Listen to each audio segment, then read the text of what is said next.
The Buffalo Bills have been on a roller coaster this season, showcasing flashes of brilliance and moments of unpredictability, leaving fans both excited and frustrated.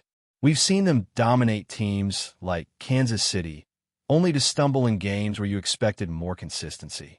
What stands out about this team is the extreme range of performances they're capable of, whether it's throwing the ball with precision, running the ball at will, or occasionally struggling on both fronts. The real question as December rolls in and the playoffs loom is how they can harness that talent consistently. There's no denying the potential of this team, but what we've witnessed over the past several years is a level of performance that has occasionally dipped from that upper echelon standard we've grown accustomed to.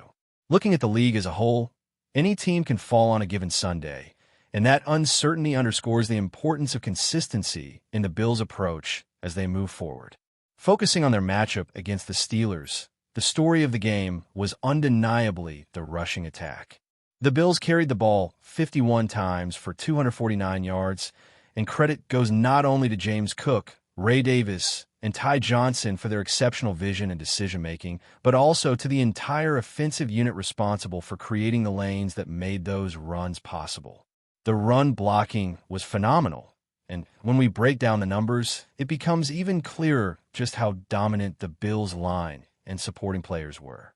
They averaged nearly 3 yards before contact per attempt, meaning the offensive line consistently generated space and controlled the point of attack. While the yards after contact metrics and missed tackle forces were less impressive, those numbers hardly tell the full story. The offensive line, along with the tight ends and perimeter blockers, played at an elite level. Players like Jackson Haw, Dawson Knox, Tyrell Shavers, and K. Shakir executed their assignments flawlessly, allowing the backs to read the field and take advantage of the openings. Even those who might not always get recognition, such as Alec Anderson, Osiris Torrance, and Connor McGovern, were crucial in moving defenders and creating the massive lanes that fueled the rushing attack. What makes this rushing performance even more impressive is how heavily it leaned to one side of the formation. Out of 51 carries, 40 went to the right of the center, producing 226 of the 249 yards. That right side consistently overpowered the Steelers' front and allowed the running backs to exploit the smallest openings with surgical precision. The duo run concept, which pairs inside double teams with vertical movement to engage linebackers, worked beautifully against Pittsburgh's defense. It allowed running backs to read and react in real time, giving them an edge in both vision and execution. The Steelers attempted various adjustments, from slanting defenders inside to overloading the edges and rolling safeties down, but nothing seemed to work. James Cook and the perimeter blockers read the plays perfectly, and the combination of smart blocking and disciplined running neutralized the defensive schemes consistently. The offensive line's ability to sustain blocks, paired with the coordination of the tight ends and receivers in extending the point of attack, transformed what could have been a standard ground game into a dominant performance. The game plan itself reflected a clear understanding of the Steelers' vulnerabilities and an efficient strategy that maximized the Bills' strengths. On the passing side, the narrative shifts slightly, but it is no less important. Josh Allen faced a challenging environment with missing starters on the offensive line and one of the league's more aggressive pass rushes coming at him. The absence of Deion Dawkins, Spencer Brown, and Dalton Kincaid could have been catastrophic, but Allen remained upright and effective, not sacked once and pressured on just over a third of his dropbacks.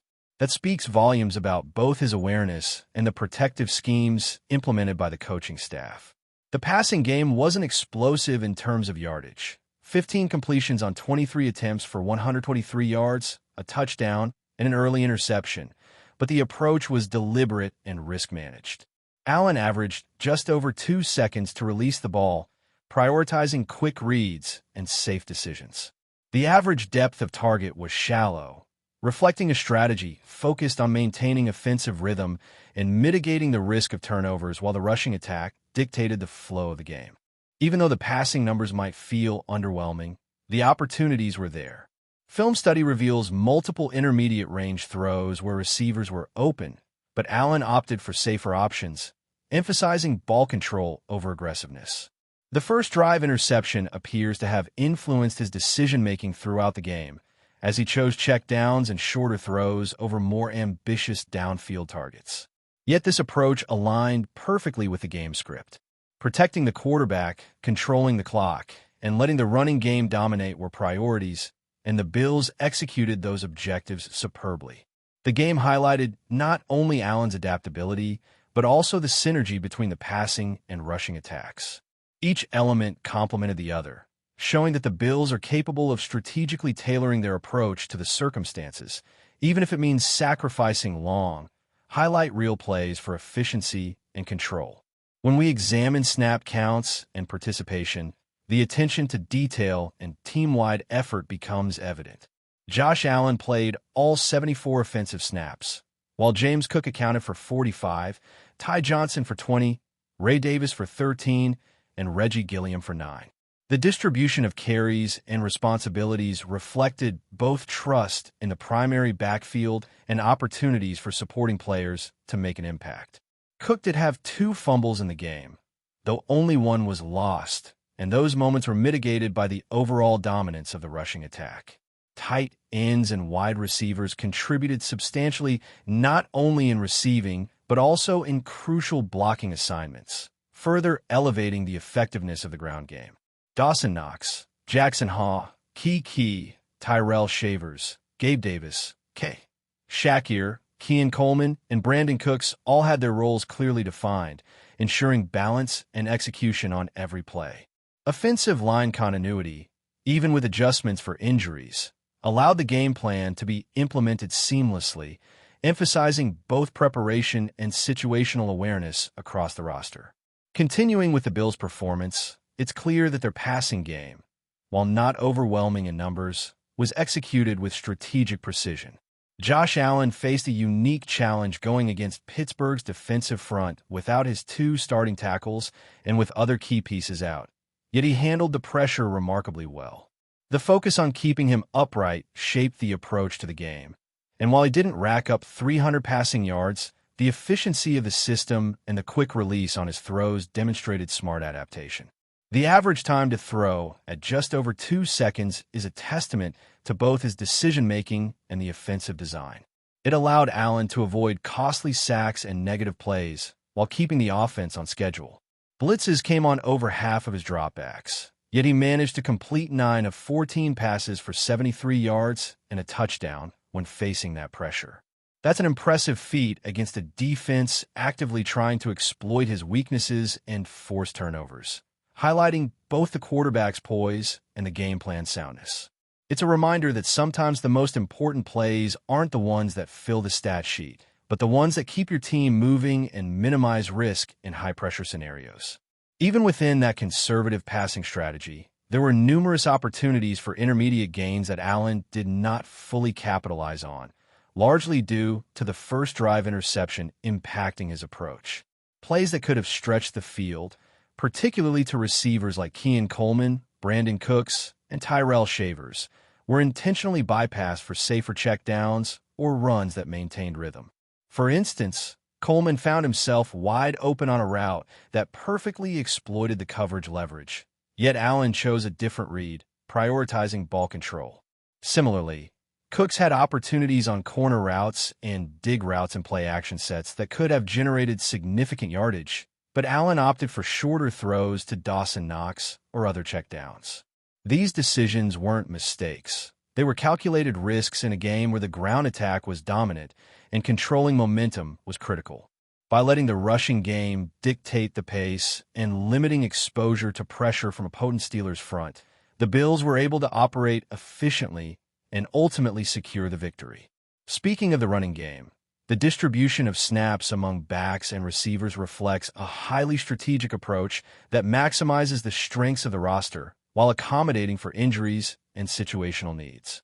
James Cook carried the bulk of the load, but Ray Davis and Ty Johnson provided crucial contributions that kept defenses honest and sustained offensive balance. The offensive line, complemented by tight ends and perimeter blockers, allowed these plays to unfold effectively. Each player had a clearly defined role, from blocking assignments to route running and ball security. Even with the fumbles, which were minimized in impact, the team's cohesion and execution on both sides of the ball made the difference. This coordination underscores why the Bills can overcome personnel challenges and still maintain offensive efficiency. Breaking down the passing concepts further, the play-action play stood out as particularly effective. The combination of misdirection and vertical threat posed challenges for the Steelers' linebackers and safeties, often opening windows for receivers in the intermediate zones. Even when Allen did not target these opportunities, the mere threat of the play-action forced the defense to respect multiple potential outcomes, contributing indirectly to the success of the running game. The coordination between quarterback, offensive line, and receiving core allowed the Bills to maintain offensive balance, leveraging pressure situations in their favor. While some plays were designed for riskier downfield shots, the coaching staff's emphasis on mitigating errors ensured that even conservative decisions maintained the team's momentum and scoring potential. It's a reminder that football isn't just about explosive plays. It's about controlling the field, dictating tempo, and exploiting opponent weaknesses through disciplined execution.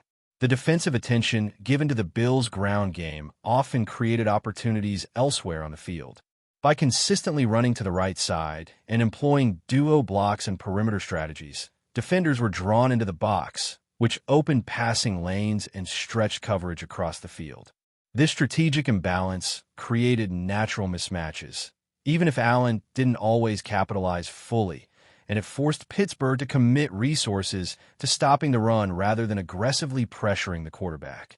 This orchestration between individual skill and team strategy underscores the coaching staff's attention to detail and the players' commitment to executing their roles effectively.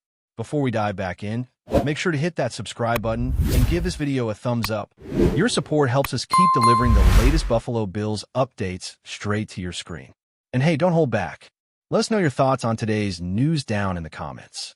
The NFL world is buzzing with one of the most unexpected moves in recent memory. Sources close to team insiders suggest that the Buffalo Bills and the Denver Broncos have reportedly agreed on a trade that is sending shockwaves across the league. The details are still murky, but the mere whispers of this deal are enough to set fans, analysts, and pundits into a frenzy. BEANE, the Bills' front office mastermind, is once again at the center of attention. Known for his bold moves and calculated risks, BEANE seems to have pulled a maneuver that could redefine the trajectory of his team. League observers are already speculating about the strategic implications, with some hinting that this trade might not just fill gaps, but potentially reshape the balance of power in the AFC. The Broncos side of the story adds another layer of intrigue. Denver has been linked with multiple trade possibilities in the past, but nothing of this magnitude. Insiders hint that the Broncos front office sees this as an opportunity to pivot, possibly addressing key roster needs while simultaneously gaining leverage for future moves. Analysts are already debating whether this is a short-term gamble or a long-term chess move, with some comparing it to past blockbuster trades that took fans and commentators by complete surprise. Social media has exploded since the rumor began circulating, with fan reactions ranging from ecstatic celebrations to outright disbelief. NFL Twitter is ablaze with speculation over which player or picks are involved, and every rumor is dissected in real time.